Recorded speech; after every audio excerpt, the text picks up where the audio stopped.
Use the gavel today. Okay, we'll call to order this December the 14th, 2016 meeting, the Franklin County Commission. Roll call. Commissioner Waymire. Present. Vice Chair Renaud. Present. Chair Howard. Present. Commissioner Dunn. Present. You'll all stand and join us in the Pledge of Allegiance. Please remain standing for the invocation that will be led by Commissioner Renaud. I pledge allegiance to the flag of the United States of America, to the republic for which it stands, one nation, under God, indivisible, with liberty and justice for all.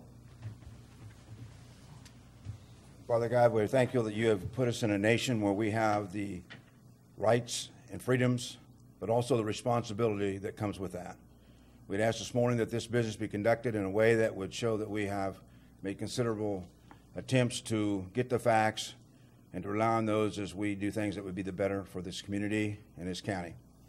We're thankful, Father, for our employees who have given us many years of service, and would ask that you keep them safe as they go about doing their things through our benefit. These things we ask in the name of your Son and our Savior. Amen.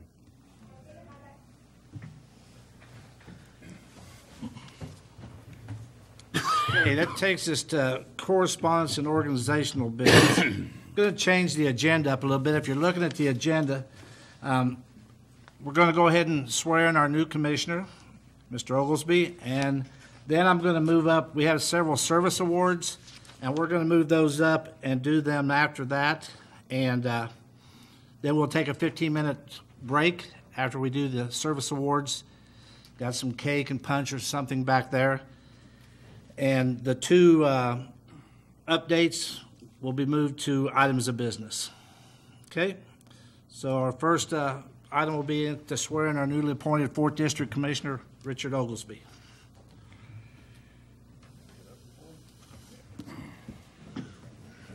I, Richard Oglesby, I, Richard Oglesby, do solemnly swear and affirm I do solemnly swear and affirm that I will support the Constitution of the United States that I will support the Constitution of the United States and the Constitution of the State of Kansas, and the Constitution of the State of Kansas, and faithfully discharge the duties and faithfully discharge the duties of 4th District Commissioner, of 4th District Commissioner, so help me God. so help me God.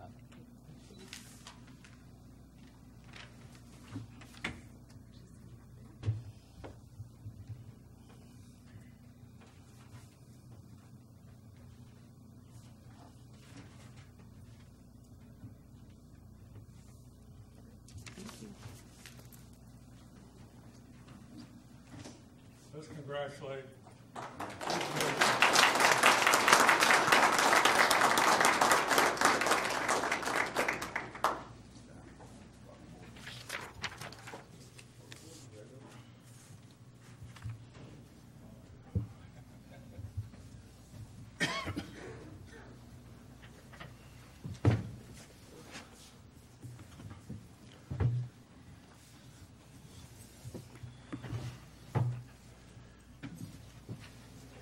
Okay, we have several service awards. We'll go through those. Start with the 5 years. When your name's read off, just come forward. We'll give you your plaque, and then just wait up here, and we'll take a group picture after each the 5 years, and then after the 10, and so forth. Okay.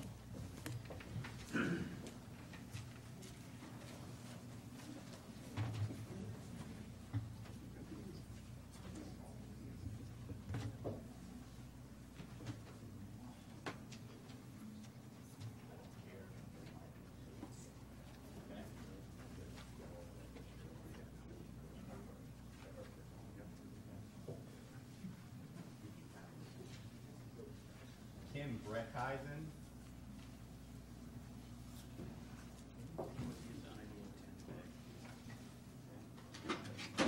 Shane Wilson.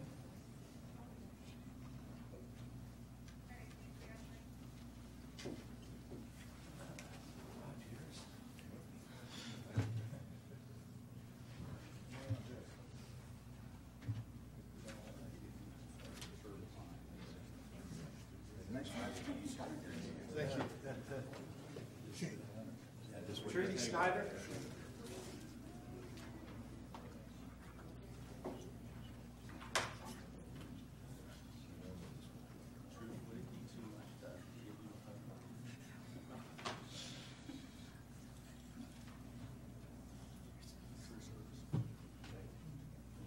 Nate Fleming.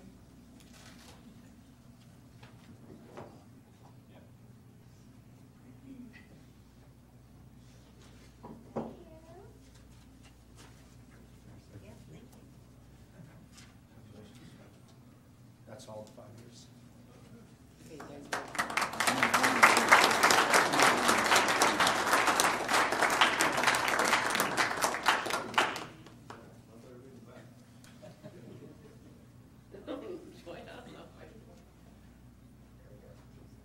One, two, three.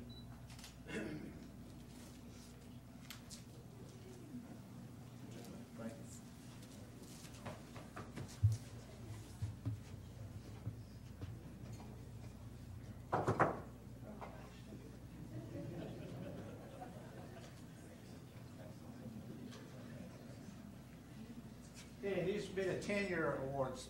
Marilyn Brown.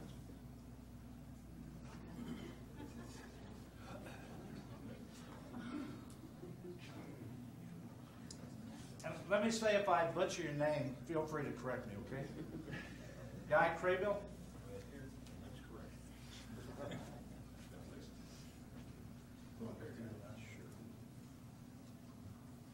Mary Dorrell?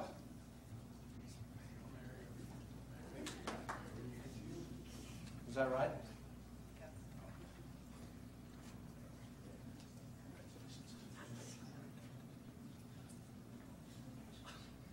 Dwayne Woods?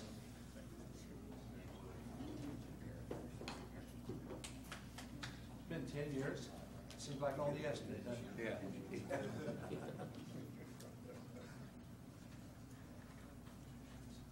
Mansell Porter?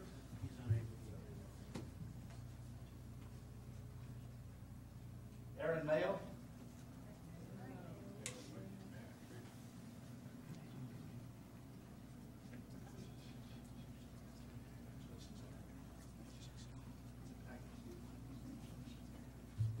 Aaron Hall? Hey, that's the 10-year awards.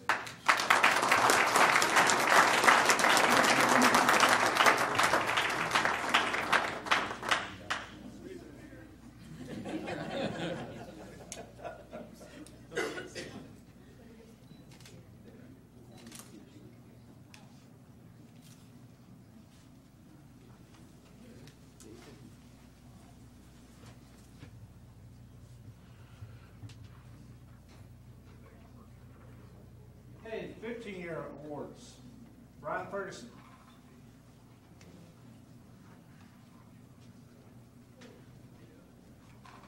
What's in there? Sounds like change.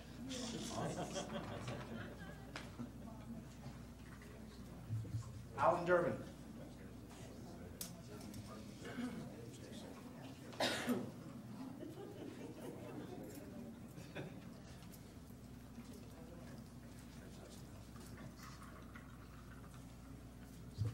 Donald Sellens.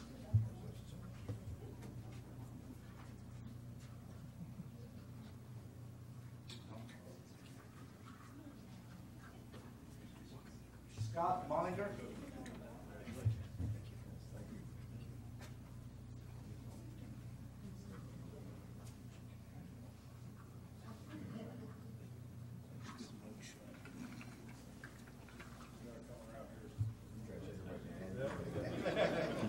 Jason Bryant.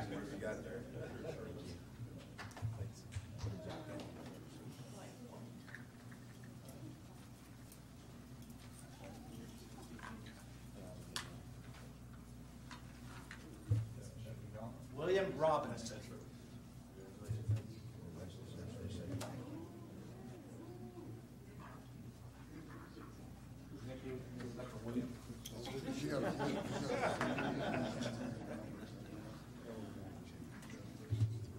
Very well, Rob. Well, actually, I've been here a little longer than 15.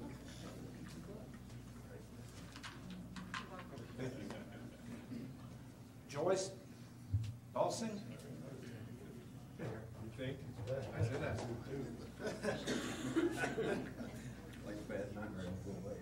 Something like that.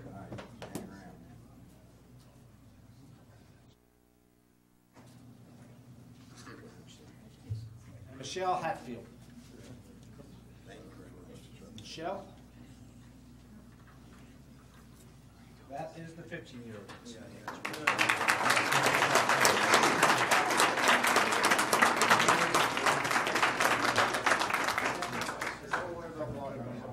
Nobody will see us.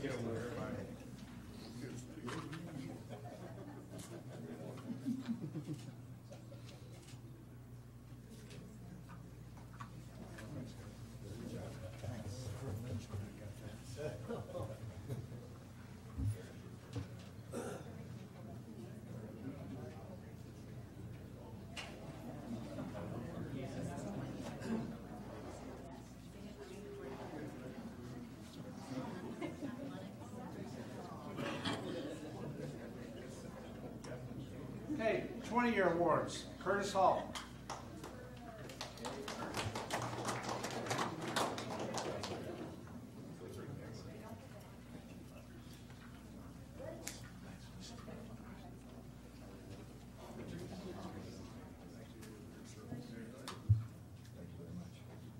Jeff Well.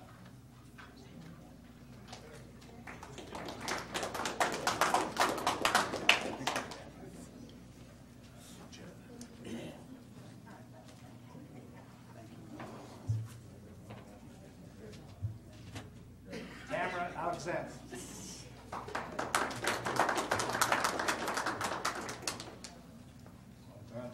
Yeah.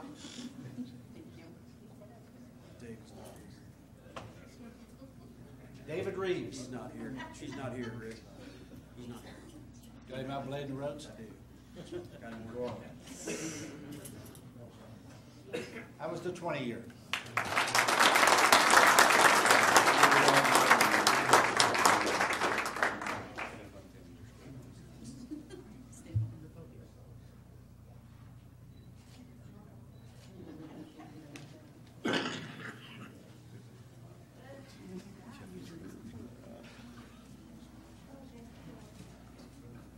The other day I was talking to a guy and his grandfather's with the county. He's been here over 40 years. He's not up for an award today. And I was talking to him and he said, we've been trying to talk Grandpa into retiring. And every time we get him close, you guys give him one of those plaques and he stays on another one. So I hope that works with all you guys too. 25 years, Mary Platt.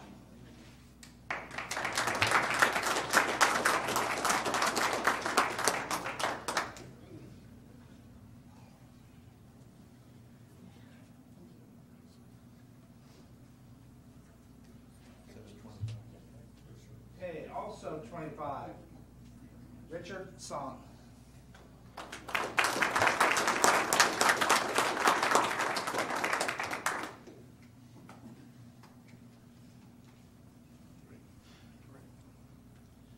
It's 25 years.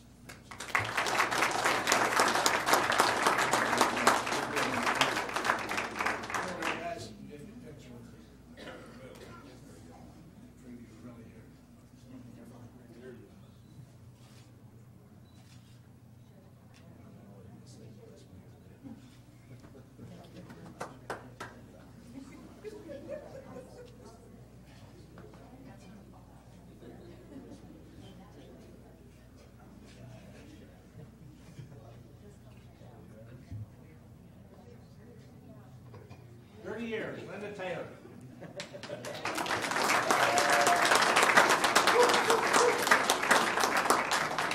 Be careful because they're coming because it could fall apart.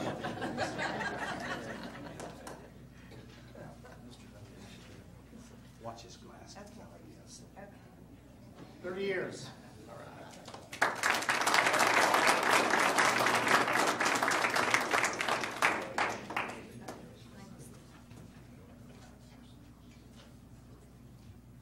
Just waiting for Linda to look.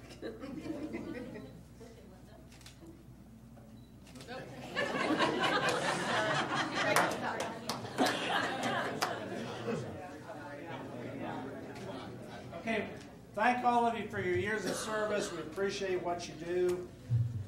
Hope you all have many more years with the county. We'll take a 15-minute recess. help yourself to refreshments.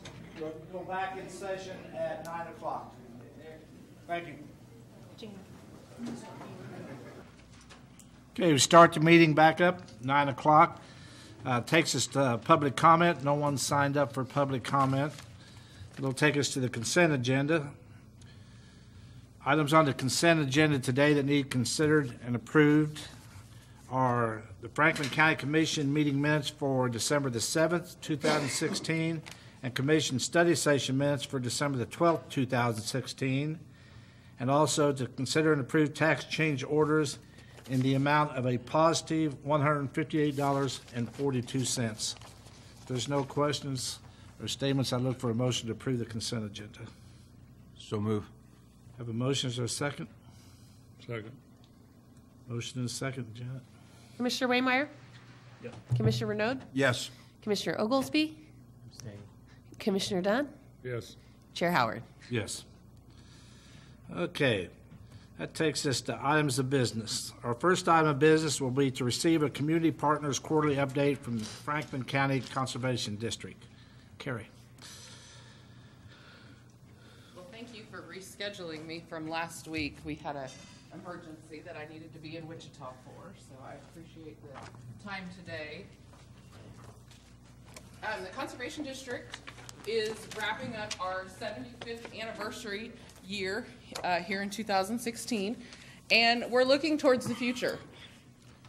The Conservation District, like our 104 counterparts in every other county in Kansas, are political subdivisions of state government and are the primary unit of local government charged with conservation of our natural resources, including soil, water, plants, animals. And as you're aware, we are county and state funded. The state funds that we receive come through the Kansas Water Plan Fund. And it's not news to most Kansans that the state's budget is in a very critical time. Unfortunately, funding for conservation could be cut just as easily as education or any state agency or organization. So what we have is a new brochure that our state association has put together primarily for use in Topeka with the legislators, but certainly felt it was important information to share with you guys today. The timing with Commissioner Oglesby coming on, I thought it was really good to come in and just refamiliarize you with the district and some of the programs that we do. Not only is the state revenue affecting our budget and our future, but also in 2013, Governor Brownback announced his plan for the future water. The vision for the future of water in Kansas to secure, protect, and restore Kansas's water. The vision, as the project has been known, has many layers of planning and implementation outlined in the document. And the Conservation District has taken a very active role in the development of this vision since it started or was announced in 2013. We've attended numerous public meetings, outreach and education events, and also the Governor's Annual Water Conference annually since the 2013. We've provided written comment on numerous occasions to both the Kansas Water Office, the Kansas Water Authority, and the Blue Ribbon Task Force. So we're doing all of this in an effort to serve the residents of Franklin County, to stay on top of things, to stay ahead of the game, and make sure that as this vision is implemented and planned, that we know right where things are going to happen. We want to continue to do what we have since 1941, and that's to serve the residents of Franklin County in the conservation of our natural resources. So as I mentioned, the brochure that I've handed out to you was developed by the Kansas Association of Conservation Districts. And the front cover, I won't go through the whole thing, but the front cover just kind of highlights who we are and some of the partners that we work with. Conservation districts are represented by 525 locally elected supervisors, 5 in every county, and then there's approximately 160 hired employees across the state. Fairly small if you look at some agencies that cover statewide. We are small but pretty mighty, I think, at times. Page 2 highlights how we are a non-regulatory agency implementing voluntary programs with measurable improvements in water quality, water conservation, and reduction in soil loss. We have been doing many of the goals that are newly outlined in this governor's water vision through our various programs for years. As I mentioned, you're well aware we are county and state funded, and this funding structure is outlined on page 3 of the brochure. Without the continued financial support from you, the county commissioners, we would probably cease to exist operations. Once we lose that county support, we lose what they call the state aid match. So it goes without saying, it's very important, and we certainly appreciate the funding that we do receive. More funding is on page 4, and the Kansas Water Plan Fund, how the funds that the Conservation Partnership receives through the Kansas Water Plan Fund are used to implement conservation and best management practices. Page 5 of the brochure outlines the conservation cost share process. This outline is aimed to show how we are using targeted approach to prioritization along with trusted designs and processes in place for maintenance. We are focusing our efforts in priority areas to reach local, regional, and state water quality and water conservation goals. The Franklin County Conservation District is represented on the Mayor DeZine Regional Advisory Committee. You may have heard of the Basin Advisory Committees years ago. They actually have restructured that and now are calling them Regional Advisory Committees. So we are sitting in on the regional efforts looking at water quality. So we're not just focused here in Franklin County. The last few pages of the brochure are just general information about conservation districts, our state association, and as I mentioned, I'm just appreciative for the time to be here and welcome any questions that you might have. If you look through the brochure and there's something that jumps out at you that you're not sure about, feel free to get a hold of me. And that's just about all I had. We thank you for coming in and sharing this with us. And we know the importance of your department, and hopefully we have no problem continuing to fund you. I know it's been kind of tough and we'd like to put out more if we could, but last few years have been kind of tough. So. We are managing, and like I said before, we appreciate the funding and the support that we do receive from the county. There were several of the employees that were recognized that we work with, so certainly great to be part of the county as a whole. So thank you very much. Anybody else have any questions for Karen? Thank you. All right, thanks. Our next item of business is to receive a year-end report from the Convention and Tourism Center. Susan? Well, I didn't bring you any mistletoe today, or fruitcake, or chestnuts, but what would Christmas be without a Christmas letter? So I wrote you all a Christmas letter from the VIP. We didn't put any family photos on there, by the way. I didn't think we would do that today. I'd rather have this than a fruitcake anyway. Who could go wrong with Santa? This is to the tune of the 12 Days of Christmas. I'm not going to sing it for you, but you can hum along if you feel like it. On the first day of Christmas, the VIC Did For Thee produced an 8-minute movie on Franklin County, and this has got to be probably one of the most exciting experiences that I ever got to participate in. I actually got to work with a producer and with a film crew. We have produced an 8-minute movie about Franklin County. It features all of our cities, events, and activities. It's going to be shown on every PBS station in the United States. We should have that timeline probably by the end of the year. We'll also receive a 1-minute kind of little clip that we'll be able to put on our website, and I just think it's going to be a wonderful opportunity to showcase our great city. It was very interesting. We had the producer out there, and he was completely blown away with the hospitality of our community. It didn't matter if it was a kid on the street or a person in the restaurant. He was just amazed. And when we said, this is a kind of place where you can relax and really enjoy yourself, he said exactly that. He was very impressed with our community, and it was nice to be able to showcase that to other people. The VIC also gave away over 2,424 volunteer hours of service for the community.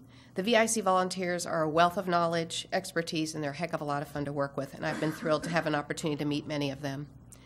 We obtained over 3,000 signatures from visitors coming to our community, and that's up from last year, which is exciting.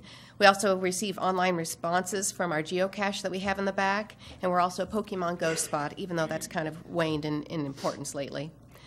We've assembled and donated gift baskets to give away. We gave some away to the Uncorked, Ottawa Fusion, Kansas Sampler, and the Kofo Garden Show, and many more.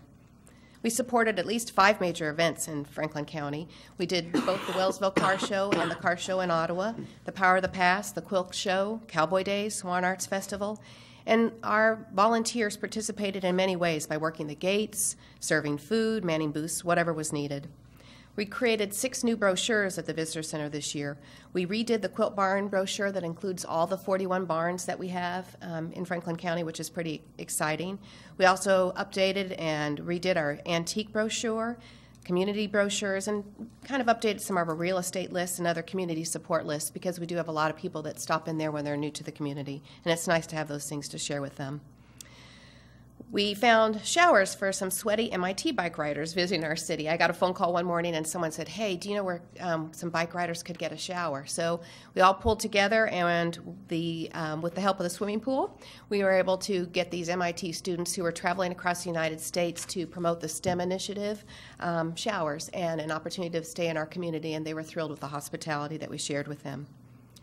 We promoted all of our cities in Franklin County. We've updated our website to make it easier to add things.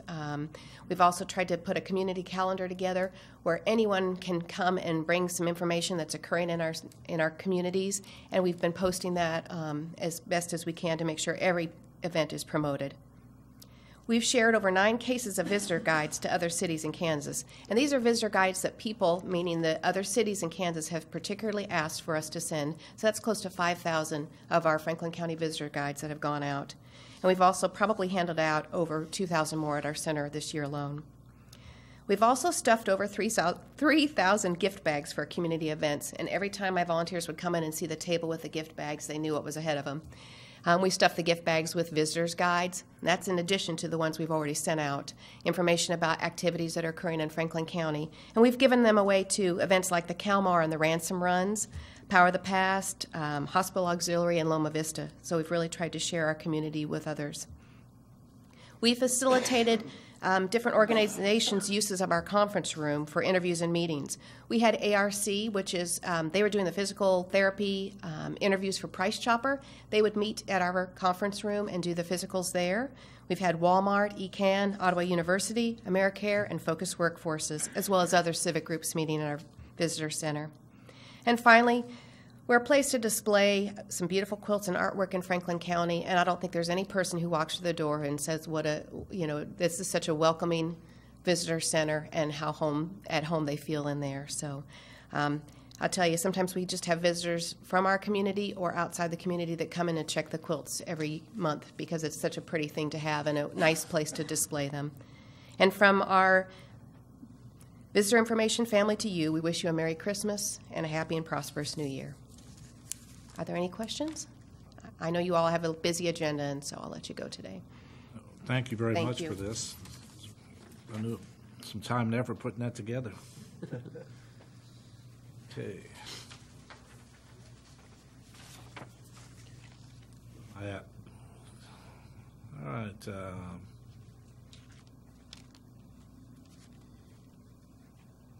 Got this all changed over, so try to figure out back where I'm at. Number 2, I think.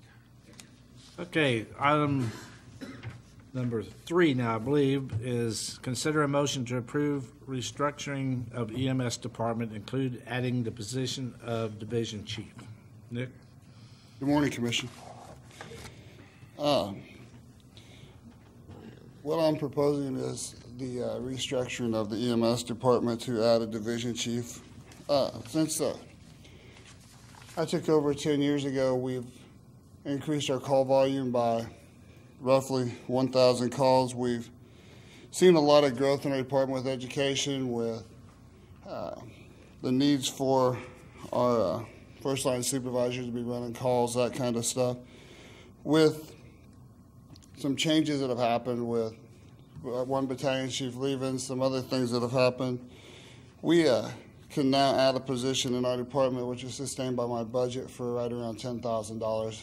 The restructure would allow a division chief to be in charge of all the operation portions of the department, the ordering of supplies, the time cards, the whole things that the battalion chiefs currently do. That division would, that position would take that. So basically my proposal is that we allow me to hire a division chief that would take over that part and restructure my first line management staff to change the titles from battalion chief to captain and look at their job description. Any questions I can answer on that? allow us to do quite a bit more education, is that right? What's that? That'd help us be able to do more education? Is basically what we got is right now the assistant chief is doing a lot of education. He used to take over a lot of the operations stuff. With us growing our education department in the manner that we have Overland Park underneath us. Darren's not here today because he's up teaching at Overland Park. We've got classes scheduled every month up at Overland Park. Either we're teaching ACLS or PALS. Also with in our EMT classes, the AMLS, PHTLS, those classes that we're trying to get taught. And then we start an advanced EMT class in January, which will take up a lot of Darren's time. With the increased demand on him on that side, with the stuff that I'm doing, we really don't have an operations person, somebody that's looking over it. The battalion chiefs, with our call volume picking up, are not able to complete some of the tasks that they used to do, the time cards, the QA, QI, all that, because they're out chasing ambulances. So since I took over, this has been a position we've looked at. I've been looking at the battalion chiefs, the job description for that, and what can we do to really have first-line management doing the day-to-day operation, making sure the trucks are clean, making sure we got trucks going out on calls, making sure that the day stuff's done, and then having one person instead of 3 people over the schedule, over the disciplinary action, all of the stuff, so we can create a more, for lack of a better term, a more precise management in our department where we're consistent throughout the 3 shifts with one person doing all that stuff versus having it split among 3 people. Of course, this teaching and training that Darren's doing is a revenue producer. I think we want to say that since they're out of the county sometimes doing this, it's because we're an American Heart Association, regional. Well, with us having our training center with the American Heart Association, we continue to pick up places. Like I said, we've got AHA, or with AHA, we have Overland Park, we have Menorah Medical Center, we have Johnson County Community College, Coffee County, Ransom Memorial, Everest College was underneath us. Multiple different agencies are underneath us for our training center. We have to go up and we have to conduct site visits for them. We have to do the classes. Plus, with us getting to deal with Overland Park, every time we teach a student up there, it's $150. And with us now having the exclusive deal with them where we're going up and teaching all their PALS, all their ACLS, that's become a very good thing for our revenues too. So with us looking to grow that, which was our plan when we stood down like 2 years ago, we brought on the community education person who's working in the community, and then with our AHA program growing, this is just where we're splitting. I have talked to a lot of different EMS departments on this, and what we're looking at with this structure kind of mirrors some of the larger EMS agencies due to the fact that they do have the division chiefs, they have the captains, they have that. What EMS has done in the past is they've had a layer of middle management, and then underneath that management they add 3 more people. So you'll have like a battalion chief, lieutenant, or battalion chief captain. When we start looking at that kind of structure, we add more money to our budget, and we still don't really fix the problems because those people are still chasing trucks, those people are still running calls. Bringing in one person and adjusting the way our middle management works is going to be a better solution for us. I know talking to Riley County, they're looking at the same kind of structure. They're bringing in a education supervisor, education chief, whatever they decide to call it. Their assistant chief will be running operations, and the training person will be doing the training side of things. If we did something like that, we're going to be looking at spending more money because we've got to bring our pay grades up to where they're equals. Where this, we can set a different pay grade schedule in which we've looked at. So the time right now is the perfect time to be making this change because, like I said, I am short one battalion chief we're getting ready to hire for, so we can make this without affecting too many. Yeah, that's what I wanted to bring up. By looking at the agenda, it looks like we're just adding a position of division chief, but with your restructuring, you'll be able to handle this with your current budget without affecting that, correct? Exactly. Like I said, everything that we're doing is actually going to save us money in our budget this year, and we can sustain next year throughout our revenue side of things, so we wouldn't be asking for any more money at all to do this. Nick, I think being cognizant of the budget and the effects on the budget is obviously very, very important, but there's also a human element involved. It's my understanding you've discussed this with your staff, is that correct? Yes, my staff, I've had multiple discussions with my staff regarding this, looking at where we're gonna go and looking at the future, because like I said, we've seen growth of 1,000 calls a year over the last 10 years, the majority of them being within the last 3. And if you look at the trend line, we're not slowing down. With the addition of the trauma services here, we're seeing more sick patients which are coming here and they need to be transferred out. Our call volume with the transfer stuff alone is we're over 500 transfers, which we were at 300 and some last year. So our transfer stuff's going up. We're seeing the need to have more staffing. By adding this position, also, we can hopefully work on that staffing, because we have one person who's solely focused on the staffing of our organization. And during the 8 to 5 hours, we have somebody else who can cover some of this stuff. And talking to my staff, we've had multiple meetings with the management team, that kind of stuff, looking at where we need to go in the future. And honestly, this is the process of what we need to start looking at. Does this become an exempted position then? Yes, it would. It would be a salaried position. And an additional person that could be relied upon to be called on at off hours as well? Yes. It'll allow us to have more people we can call in, so they'll fall into the on-call schedule like Dan and I am. Well, I think we're all very happy with where our ambulance service is at, and I'm happy to see you continue to try to do things to make it even better than it is at this point, in my opinion. So. And the fact that you continue to be asked to provide more education, I think, is a testament to the quality of education that Derek and your other staff are providing. So I would commend you for that. Thank you.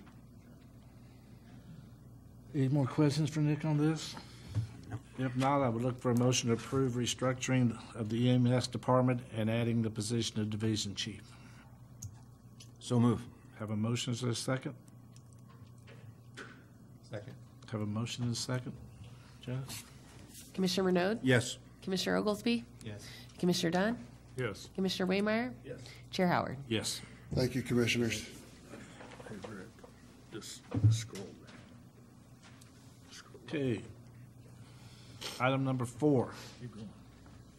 Consider a motion approving grant of public road and utility easement from Corey and Denise Robinson.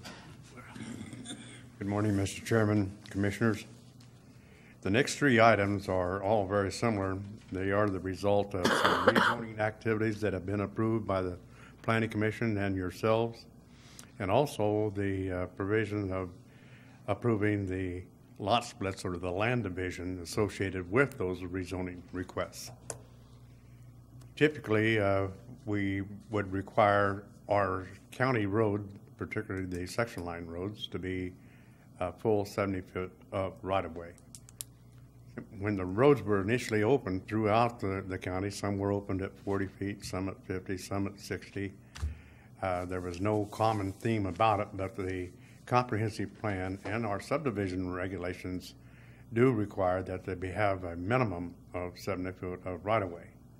As a result of that, when we approve these lot splits, we require a grant of easement that will compensate or provide for that additional right-of-way, at least on their half of the road.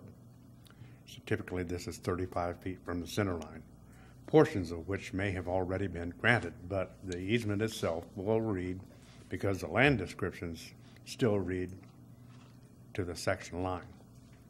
So we take that 35 feet, even though part of it has been used historically for many years. I think in this case, as you'll see that the location of these easements is shown on the lot split survey that's attached as a part of your staff report. The first of those was Denise Robinson, should say Corey and Denise Robinson. The next one being James and Betty Driver, and the last one being Jerry and Brenda Vickers. Each of these were granting the grant of easement. What we're asking the county commissioners to do is to accept that grant of easement and record it so that we have an easement in place when and if we get to the point where we're needing to make expansions or other improvements to the county road system. I would have nothing further to add on any of these three items unless any of you have questions.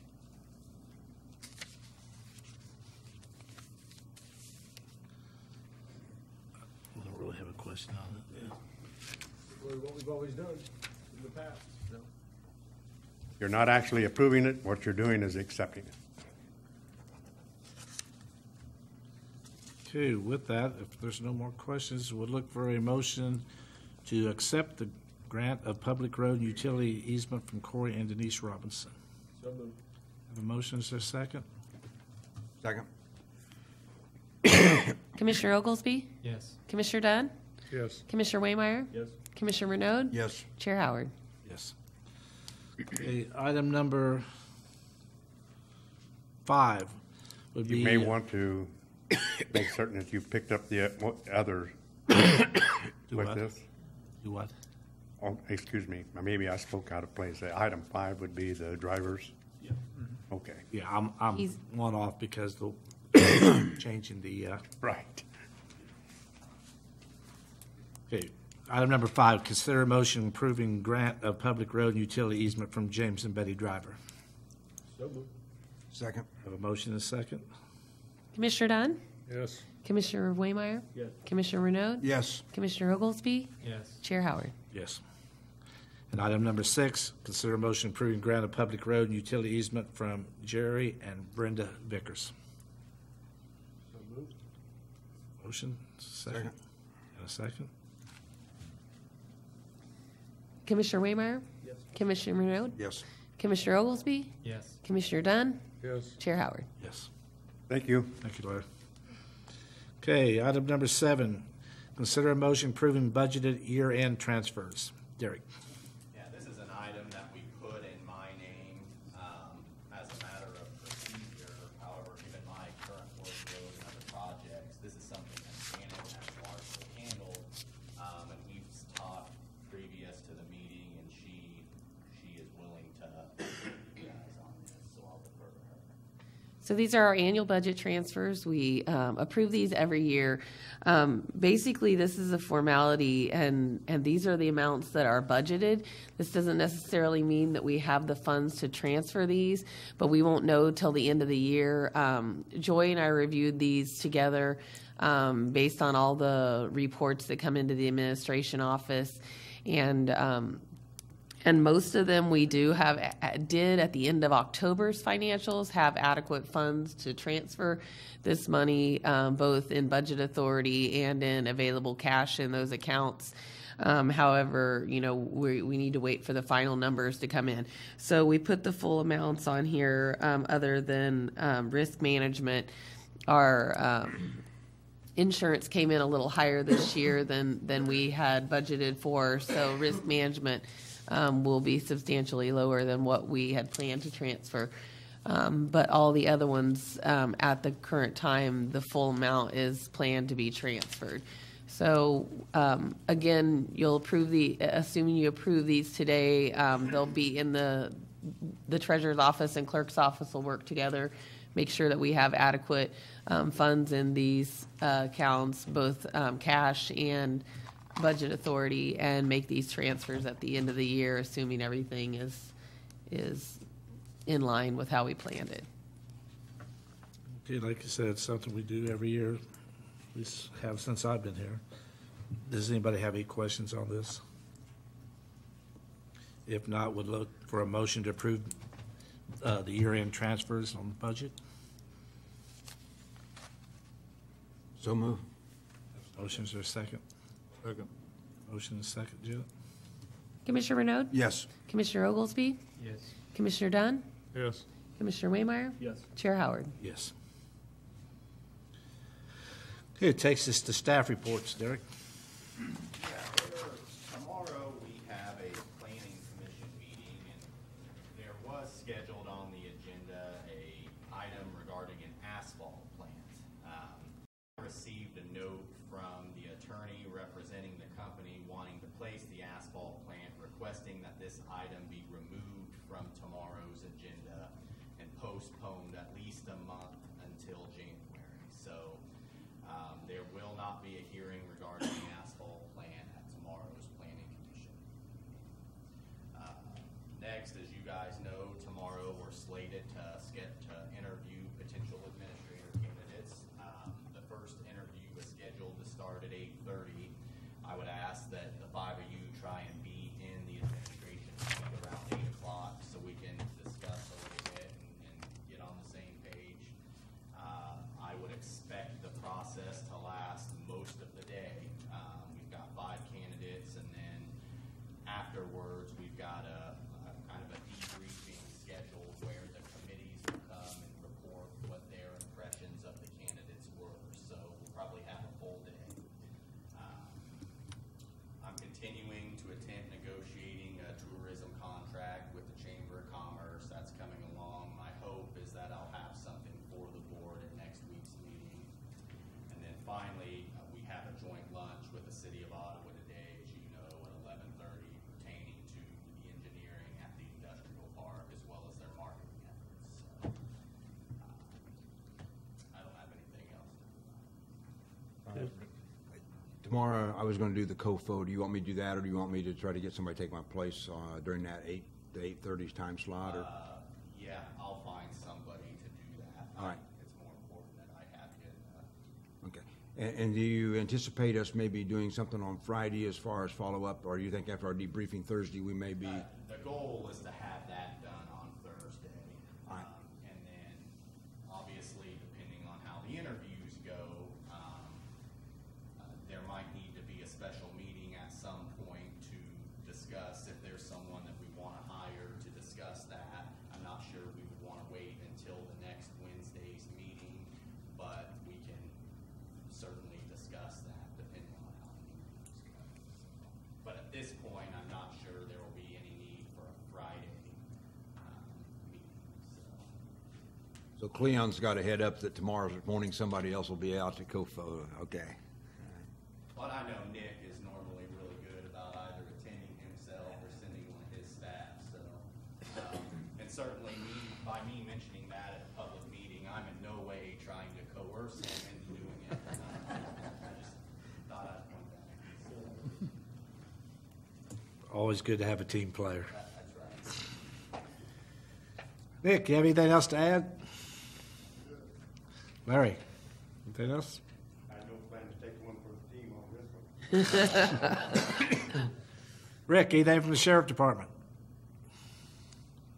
Jim? Janet? Okay, with that, takes us Commissioner comments and board reports. You want to start, Roy? I went to the Chamber of Commerce board meeting yesterday morning, and I guess the biggest item was that their office space on their second floor is going to be vacated in February, and they're looking at somehow replacing the $600 for rent for that space, either re-renting it or redoing it some way. Or anyway, there's going to be some office space available above the chamber office starting in February. We talked about that quite a bit in the meeting, and I think that's the main highlight for the chamber meeting. Anything else, Derek? No, I think you pretty well covered it. Got anything, Rick, you want to put in today? No, I'm just happy to be here.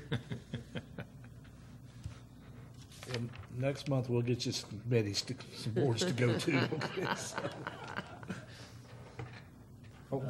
Hospital meetings Tuesday, but not since last we met. Do I have anything to add?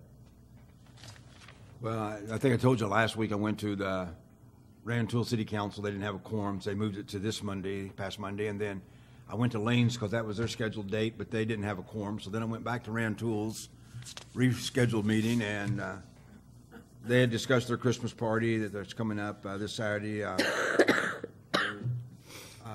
Credit card system. They're also trying to close out all their charge accounts. Apparently, they have charge accounts at several businesses, and it kind of worried them that anybody could go in and maybe charge something. So eliminating all of their charge accounts with different vendors and just using credit cards.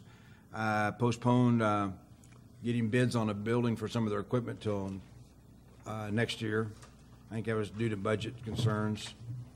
and also policy on payment of water bills and how they would handle that. That's pretty much the meeting there at Rantoul. Okay, I have a couple things. The first thing, I went to Richmond City Council meeting last night. They renewed a cereal malt beverage license for the service station on 59 Highway. They talked about they're renewing their contract with Ottawa Sanitation, and it appears they're going to. They discussed raising water rates 2%, and also discussed raising their sewer rates 6%.